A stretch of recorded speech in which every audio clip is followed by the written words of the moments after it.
And now, we'd like to invite up from the great state of West Virginia, Patricia Rucker, our state senator who works until 1 o'clock, got off work and came straight here, lickety-split from West Virginia to get here in time for this panel. So let's give her a warm welcome.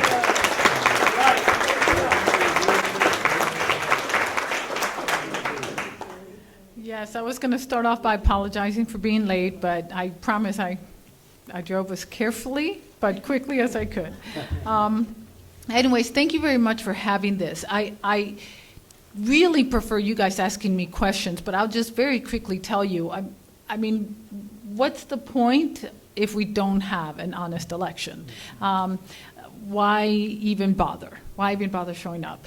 And I can tell you that it is one of the signs of socialism that they purposely have to ruin the elections. They know that they will never be able to win at the ballot box. They know that. So they have to cheat. There's no other way. And I come from Venezuela originally, and Chavez made certain that the very first thing he did when he won was to call for a constitutional amendment. Venezuela had the same constitution since its founding, and he changed the constitution, and he made the elections become basically a laughingstock. And now we know that the same voting system that Venezuela bought to come do the elections, Dominion systems, is now being used in many states here in the United States of America. And we think, oh, it can never happen here. I can tell you that in West Virginia, we are a very cynical bunch. And when our Secretary of State wanted to bring computers and modern systems of voting, we made certain, we put into law, it cannot connect to the internet under any circumstances at all. So we have a system where you can press, who you're gonna vote for on a screen, and it prints out a paper ballot. And you look at the paper ballot, you make certain, yep, those are the votes I had. That's the one that actually you get your signature on, and that's what gets counted. And we do have a counting machine that all it does is count. That doesn't go online. It doesn't do any fancy data system for the Secretary of State. All it does is count. And if we have any questions, we count the paper ballots. We're not looking at the system, we're looking at the paper ballots. We also, 1 week after our elections, we also do a certification process where we count by hand 10% of the ballots in every single precinct. And if it's out of par with what the election was, so for example, we're only counting 10%, but if that election showed that the winner got 80% of the vote, if that 10% of the ballots that we count doesn't show 80% for the winner, we count all of the ballots again by hand. So I do believe that in West Virginia, we're on the right track. Are we done? No.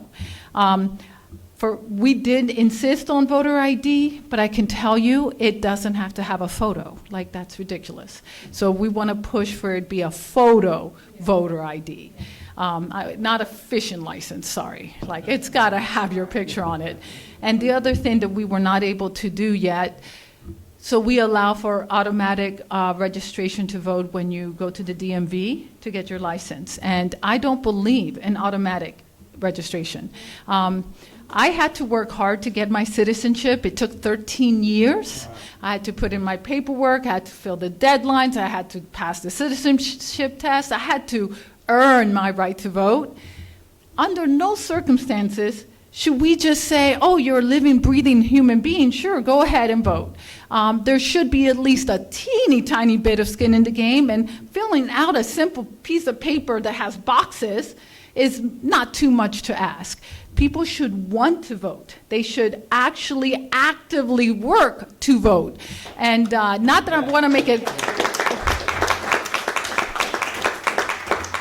not that I want there to be impediments, but I mean, it's a very simple thing for you to say, I will fill out this form to get that voter registration.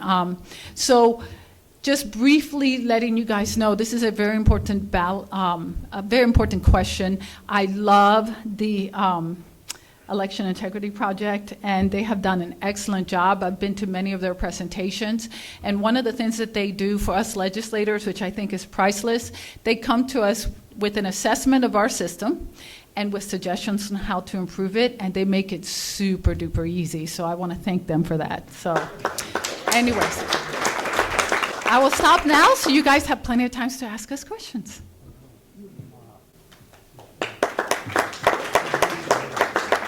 Thank you very much, Patricia. Excellent. Thank you very much. So I will tell you that obviously that is an ID in and of itself. It's just a question of making certain that that person is who they say they are.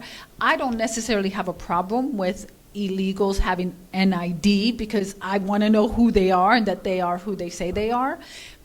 But I will tell you, when I went through the process of finally getting that naturalization, I was so proud, and I went to register to vote, and that form just has a box that says, are you a naturalized citizen? And you cross the box.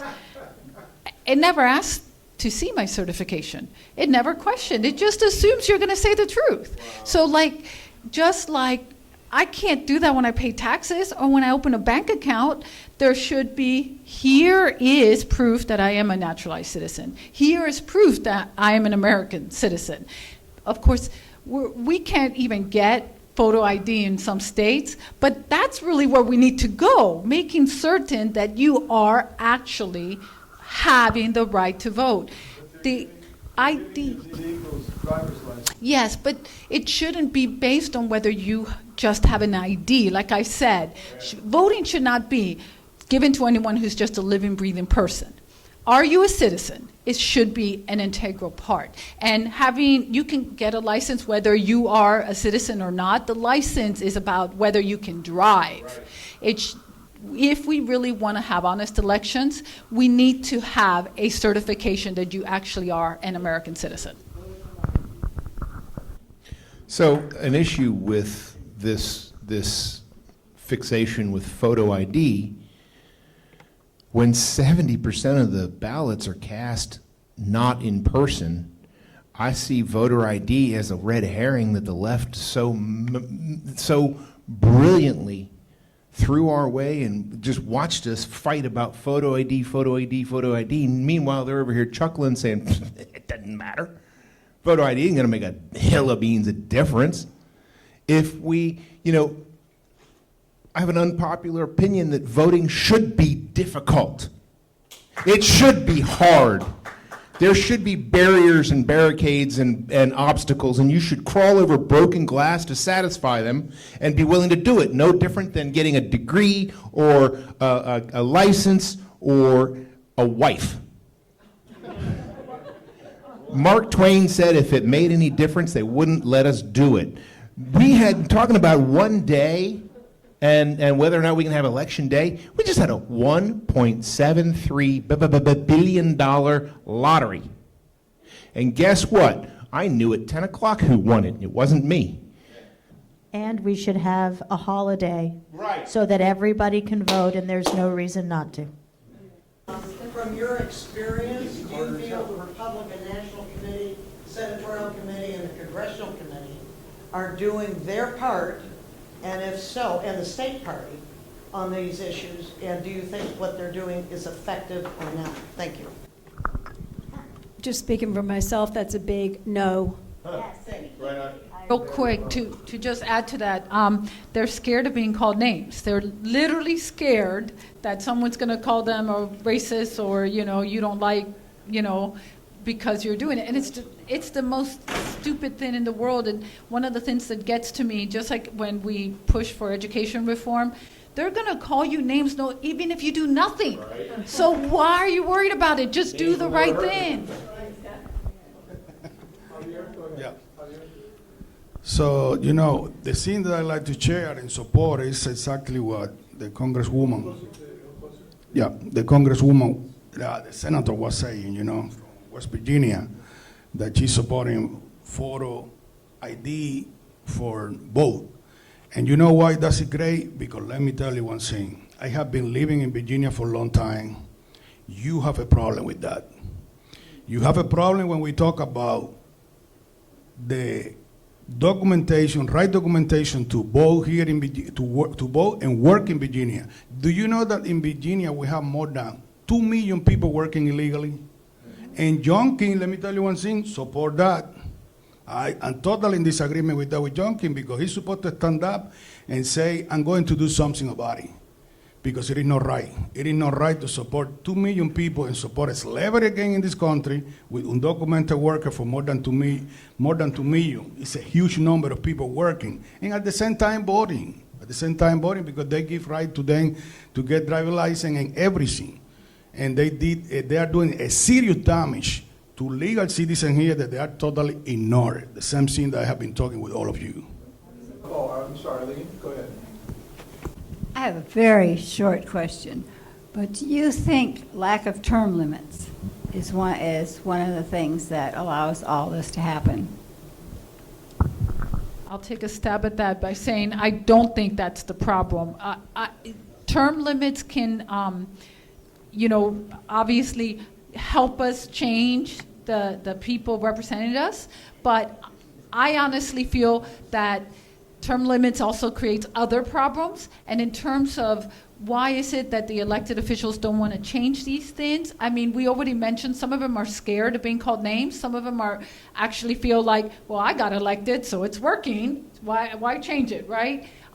But I don't think it's the pressure. If they felt pressure to get reelected, you would think that they would do what their constituents wanted, but they feel they can get reelected without doing that. So I'm not certain term limits fixes it. That's all I'm saying. What are we going to do now? What's next? What's happening? And so there's a sign-up sheet here for FreedomWorks, right? We got a sign-up sheet here in the back. Sign up, join up, get involved, get the books and the literature, Election Integrity Network, and all the things that were going on here. Get involved, exchange information with each other. Let's help each other. Let's go to our events, go to the bonfire, start a bonfire in your state, and let's work together. Go ahead, you do it. 1, 2, 3.